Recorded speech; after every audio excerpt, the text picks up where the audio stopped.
nous a été donné, excusez-moi, à travers le sujet qui nous fut donné. Une discussion donc agitée, je pense, va aujourd'hui débuter. Alors, nous vivons certes dans une ère où tout le monde a besoin de dire ce qu'il pense. L'homme a besoin de s'exprimer sans arrêt. Mais que vaut une pensée, une opinion parmi tant d'autres, face à la réalité des faits, que je défendrai aujourd'hui? Alors oui, bien que mon cher adversaire avancera des arguments pour me prêter des intentions qui ne sont pas les miennes, je vais mener ici un combat. Oui, un combat pour vous permettre de voir plus clair dans ce nuage de poussière et dire que la pollution ne doit en aucun cas être reconnue comme un crime contre l'humanité. Alors, déjà, qu'est-ce que l'humanité? Et donc, qu'est-ce qu'un crime contre l'humanité? Est-ce que vous savez? Oui. Je vous laisserai pas répondre, désolé. Alors, il s'agit tout bonnement de l'ensemble des êtres humains, considérés parfois comme un être collectif ou une entité morale, et elle fut pour la première fois utilisée dans une perspective d'échelle de souffrance en 1968 dans la déclaration de Saint-Pétersbourg. Mais c'est réellement en 1915 que l'expression « crime contre l'humanité » fut révélée au cours de la Première Guerre mondiale. Alors l'idée de crime contre l'humanité est formulée suite à des actes inhumains et visant la mort ou la persécution de populations civiles embarrassant le pouvoir. Alors je ne vois donc ici en aucun cas le lien avec la pollution. Je vous m'éclaire. Alors les accords de Londres d'ailleurs de 1945 fixent ici la première définition juridique d'ailleurs, en disant que le crime contre l'humanité apparaît suite à des crimes d'agression et de guerre, et donc se situe à un second plan par rapport à cela. Cette notion évolue avec l'institution de la Cour pénale internationale, et ici toujours, la pollution ne peut être qualifiée de la sorte, étant donné que ses conséquences sur le monde actuel, les conséquences de la pollution, sont certes représentatives de certaines caractéristiques, mais elles ne définissent en aucun cas le crime contre l'humanité. Entendez bien, crime contre l'humanité. Alors, en réalité, la pollution, c'est quoi? La pollution, c'est dégrader l'environnement qui nous entoure. Et en partant de ce principe, en partant du principe qu'elle a des causes naturelles, mais aussi humaines, mais j'ai bien dit aussi naturelles, cela reviendrait donc à rendre coupable la nature d'un crime contre elle-même. C'est logique. Alors, l'homme serait donc à son tour coupable de ses propres crimes. Par définition, on est coupable de ses propres crimes. Je l'entends bien. Mais étant donné que la pollution ici, nous sommes bien d'accord, elle provient de la nature, mais elle provient aussi de l'homme, comme j'ai pu vous le dire. Éruption volcanique, c'est naturel. C'est pas l'homme qui vient provoquer des éruptions volcaniques. Nous sommes d'accord. Indirectement, c'est possible. Oui, indirectement.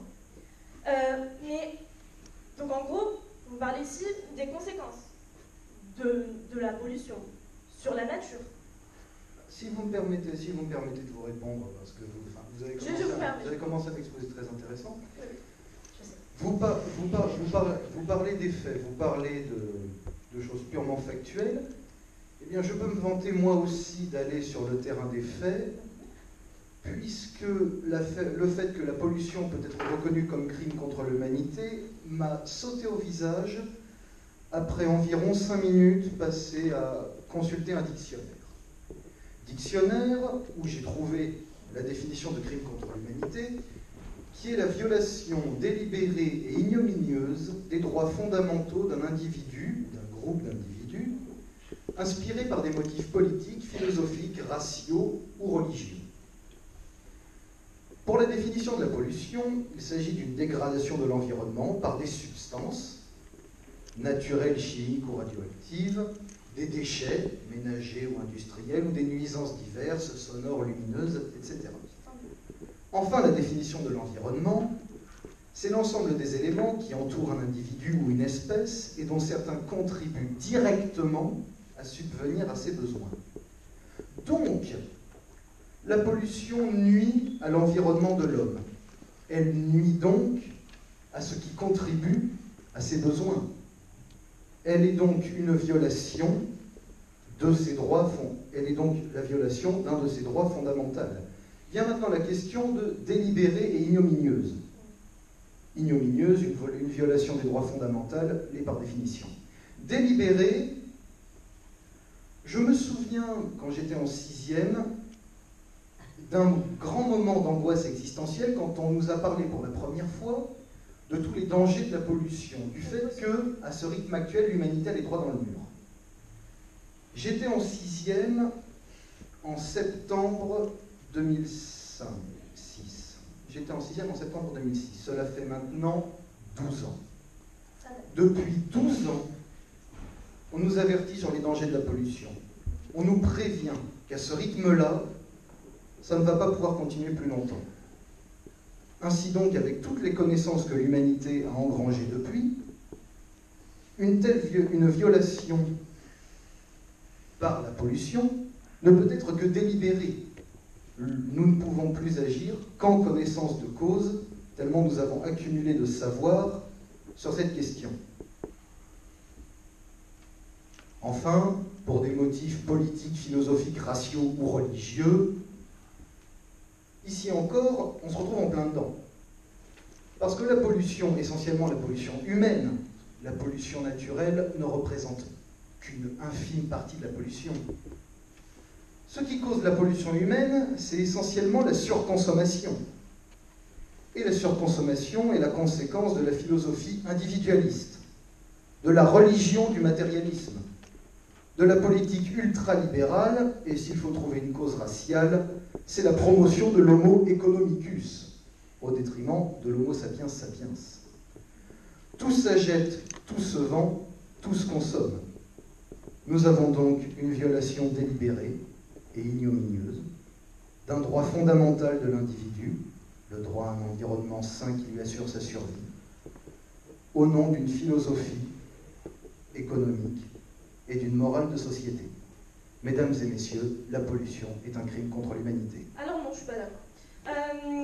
Vous avez énoncé de nombreux arguments, certes, c'est vrai. Il y avait de nombreux arguments. Très bons d'ailleurs, je l'entends bien. Non, je rigole, il y en avait qu'un. Vous parlez d'économie. D'accord. Donc, on peut parler de mondialisation, on peut parler de toutes ces entreprises qui polluent. Très bien. Alors, certes, les multinationales reposent leurs échanges sur des produits parfois toxiques, polluent à gogo, mais elles stimulent la croissance. Nous sommes bien d'accord. Et en parallèle, conduisent à une aggravation des émissions de polluants et des pressions sur le milieu naturel. Sauf que la spécialisation internationale induite par le commerce conduit à utiliser de façon optimale des facteurs de production, y compris des ressources naturelles, ce qui serait donc favorable à l'environnement et donc à l'homme. Oui, il ne faut pas promouvoir les amalgames injustifiés, la réputation néfaste de la pollution qui précède ses bons côtés, car oui, elle en a. Ici, nous voyons que cette spécialisation internationale conduit à ne pas utiliser abondamment et sans but réel l'environnement qui nous entoure. Donc, ici, concernant la pollution, vous avez aussi dit qu'elle avait un impact écologique, il me semble, donc sur l'environnement. C'est la définition de la pollution. Très bien. Eh bien, on peut parler de réchauffement climatique. Alors, oui. Alors, je vous mets au défi, maintenant, là, tout de suite, de me prouver, tout de suite, avec les éléments qui sont autour de vous, qu'un réchauffement climatique a lieu. Parce que je suis désolée, on est en hiver, j'ai bien froid, moi.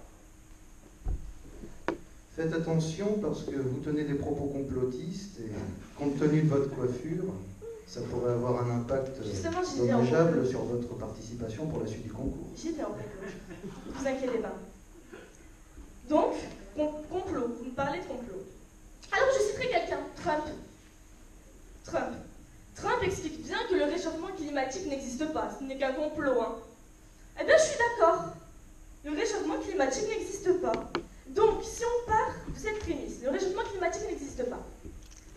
pourrait dire alors que la pollution ne peut pas être qualifiée de crime contre l'humanité étant donné qu'elle n'a pas de fondement.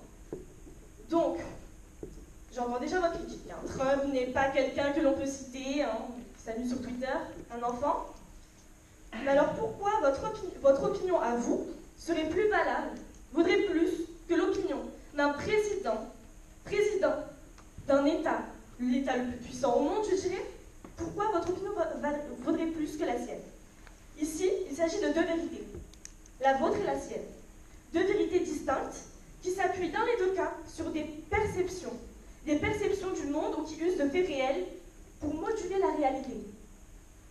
Alors, moi je m'appuie sur des preuves, des faits concrets non modulables, non modulés et non influencés par mes pensées. D'ailleurs, se mettre à parler de crimes contre l'humanité pour la pollution, ça reviendrait quand même, s'il vous plaît, le terme lui-même perdrait toute sa valeur. On parle de crimes contre l'humanité pour des génocides, des exterminations, pendant la Seconde Guerre mondiale, pendant le génocide arménien, et vous me parlez de crimes contre l'humanité pour des particules dans l'air?